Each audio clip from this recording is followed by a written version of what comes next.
about. I can't live without.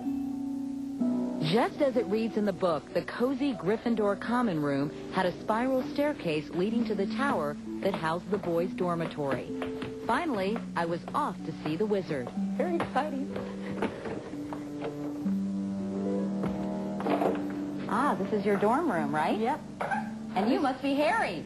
Yeah. Hi, Harry. How are you? It's very nice to meet you. Very nice to meet you, a.k.a. Dan Radcliffe. You all sometimes call each other Ron and Harry instead of Rupert and Dan? Yeah. Yeah. Yeah? Call it the ultimate game of make-believe. A pair of wide-eyed young boys getting to run around in a $125 million playground. And come next weekend, the whole world will know them as Ron and Harry. Have you ever thought about the fact that you were leading a fairly conventional life up until age 11, and like Harry, all of a sudden your life completely changed? A lot of people say that, but it's actually, my life has hardly changed at all. The only difference is I go to school here instead of where I normally go to school. Are you worried that your life is going to change even more once this movie comes out? I mean, you're going to be recognized. Your face is going to be on lunch boxes all over Europe. Your name might become a household name. Does that concern you? Not really. I think it'll be really good fun.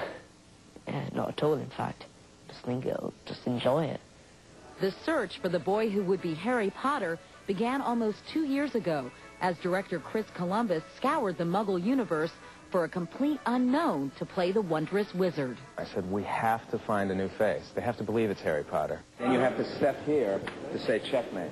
Columbus says he warded off pressure from studio execs who had hoped to attach a familiar face and a bankable star to the project. Haley Joel Osment was the hot favorite, but Columbus was adamant Harry had to be British.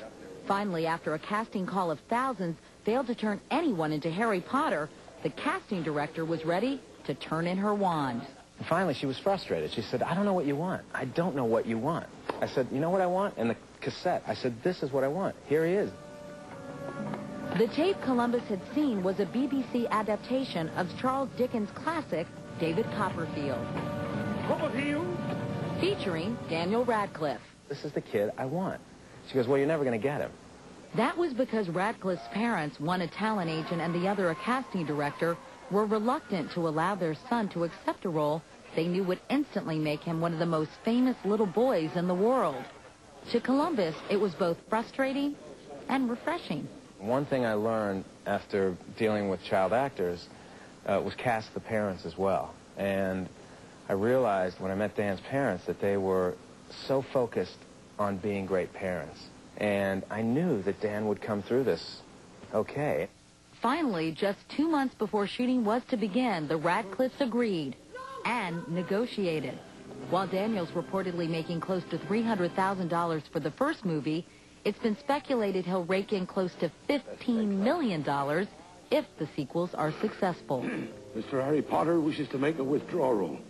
But like most 11-year-olds, Daniel Radcliffe is counting his blessings, not his money. Where were you and how did you react when you got the news?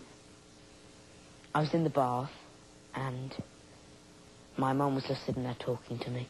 And then my dad rushed in and told me I had the part. And then there were kind of two reactions. The first one was I just sat there and started to cry because I was so happy. And then the second one was that night, I woke up in the middle of the night, ran into my parents' room at 2 a.m. and asked them if it was a dream. And they were, no, it's not a dream. Go back to bed. It's 2 a.m. Go. Like so many kids BH, before Harry, Daniel was not an avid reader. I just found reading quite hard. I couldn't do it. I just found it very hard to read. And then along came Harry Potter. I got the part, and I read them all the Harry Potter books over again. Loved them, and they've really helped me to branch off onto other books. They've really helped me to get into reading. Daniel echoes his director's assurances that the movie has stayed faithful to the beloved book, right down to Harry's owl pal and personal messenger, Hedwig. Oh, voila, and here he is. Very typical. As we tour the set of Harry's dorm, complete with those 5 4-poster beds with deep red velvet curtains, we played a game of show and tell any Harry Potter fan would die for. What's on this bed? There they were, come to life right out of the book. Yeah. The Weasley sweater, wizard workbooks, and the famous invitation that started it all. Dear Mr. Potter, we are pleased to inform you that you've been accepted at Hogwarts School of Witchcraft and Wizardry. First-year students will require 3 sets of plain work robes. Are those work robes, you guys? Yep. Yes. 1 plain pointed hat for day wear. That's a nice look. We only wear that. We only kind of wear that at Halloween and Christmas and big You probably things. don't allow muggles to wear them. Am I going to have bad luck as a result? Possibly maybe cursed, but only for a short while. Fine. Okay. 1 pair of dragon hide gloves. Did you get those at Harrods?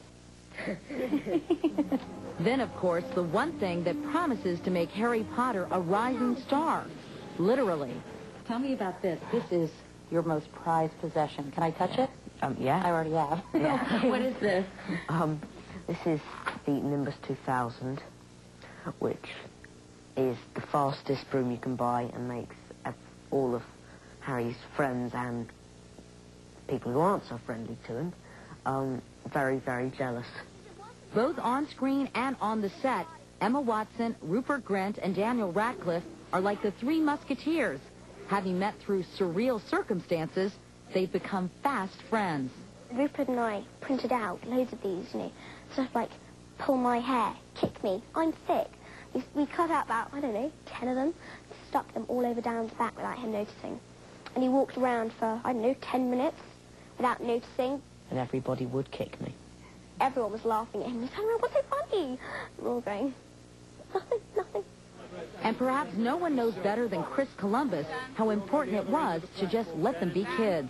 You think about them and you think about Macaulay Culkin, and who's had some very tough times with his family, and I'm sure you're perhaps mindful of that as you work with these children who are now coming up in the business. There's no question about it. I want to make sure that Michael Jackson's not calling Dan Radcliffe to come over for the weekend. It's not what life is about. In fact, at the tender age of 12, with 1 Harry Potter movie under his belt, Daniel Radcliffe seems to get it. Some things in Hollywood are just an illusion. Do you have something in your eye? Can you fix it? So much for the glasses. And this very week, Daniel and his pals will do it all over again when they start filming Book 2, Harry Potter and the Chamber of Secrets. So they'll be suiting up in their wizard wear at least one more time. So whether you believe in curses, snitches, or a game called Quidditch, one thing the Hogwarts school has taught these kids, magic can happen to a mere muggle, too.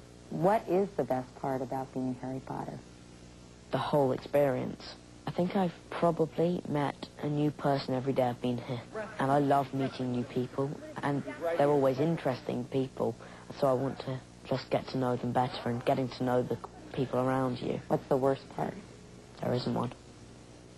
When we come back, one final sneak preview of Harry